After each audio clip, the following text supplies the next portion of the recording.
Ano to? Ninja moves? Ba't mo iniwan yung kotse mo sa office? Para hindi halata nawawala ka. Oy, basta pag hinahanap ako, ikaw nang bahala magpalusot. Ha? Okay, sige. Sige na, dito na yung carpool. Okay, bye.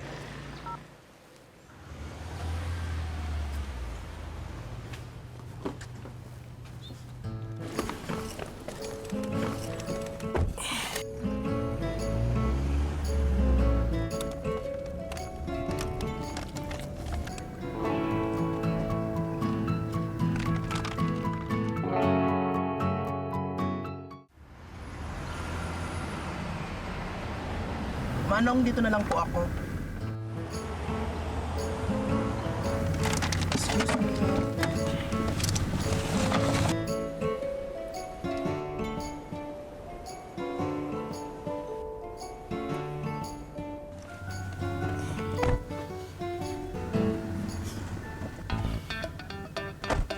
Manong, mababa na po ako! Manong. Sinag! Sandali! Sinag! Sinag, please naman, sandali! Sinag! Sinag! Sinag! Sinag, please. Sandali. Ano ba, Benji? Talaga may sinusundan mo pa talaga akong gandito? Usap naman tayo. Wala ka bang ibang makausap? Teka lang may piso ko dito eh. Teka lang. Oh, ayan, piso. Kausapin mo. Sinag naman. Medyo huwag mo masinag-sinag. Teka lang. Ito bang si Trish, alam ba niya na ako si Sinag? Hindi naman namin napag-uusapan yung nakaraan ko eh. Nakaraan? Excuse me ha, sasabihin ko lang sa'yo, wala tayong nakaraan. Hindi naging tayo. Ha? Di ba? Ano sa tingin mo na mararamdaman ni Trish pag pumunta siya dito, pag dumating siya at nakita niya tayo nag-uusap ng ganito? Alam bang inis na inis yan sa mga ex mo? Alam mo, ayoko may eskandalo dito, ha? Alam ko, Sina. Alam ko. Kaya nga bago malaman ni Trish, makapag-usap na tayong dalawa. Ay, Benji, cannot be, ha? Kasi alam mo, hindi ako sanay magsinungaling. Hindi ako katulad mo. Saan ko, ha? Hindi mo kailangan magsinungaling eh.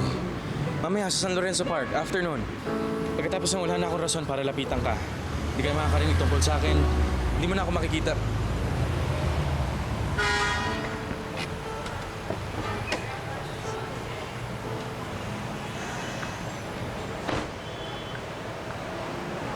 Benji, Sunshine, bakit kayo magkasama?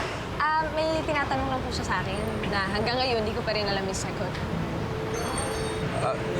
Tinatanong ko kung anong oras ka darating. Gusto sana kitang sorpresahin. Aw, you're so sweet. Surprise! Akita po ako, Miss Trish. Sige.